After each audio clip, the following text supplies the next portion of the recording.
Hi friends, good morning. இன்றைக்கி நாங்கள் எங்கே வந்திருக்கோம்னு பார்த்தீங்கன்னா முனீஸ்வரர் கோவிலுக்கு தான் இன்றைக்கி வந்திருக்கோம். இந்த கோவிலில் இன்றைக்கி கெடா வெட்டு ஃப்ரெண்ட்ஸ். இந்த கோவிலில் வேண்டியது நடந்ததுனால அவங்க எல்லாருக்கும் கெடா வெட்டி விருந்து போடுறாங்க. அந்த விருந்துக்கு தான் இப்போ நாங்களும் வந்திருக்கோம். இந்த சாமி ரொம்ப துடியான தெய்வம்.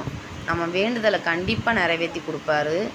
நீங்களும் நல்லா வேண்டிக்கோங்க ஃப்ரெண்ட்ஸ். உங்கள் வேண்டுதலும் கண்டிப்பாக நடக்கும். இந்த கோவில் எங்கே இருக்குதுன்னு பார்த்தீங்கன்னா காட்டுக்குள்ளே தான் இருக்குது. நல்லாயிருக்கும் ஃப்ரெண்ட்ஸ். இந்த கோவில் வந்தாலும் எங்களுக்கு மனசு அவ்வளோ நிம்மதியாக இருக்குது. நிறையா பேர் வர்றாங்க இந்த கோவிலுக்கு. வாங்க ஃப்ரெண்ட்ஸ், சாப்பிட்லாம். மறக்காமல் என் சேனலை சப்ஸ்கிரைப் பண்ணி எனக்கு சப்போர்ட் பண்ணுங்கள், கமெண்ட் பண்ணுங்கள். பாய்.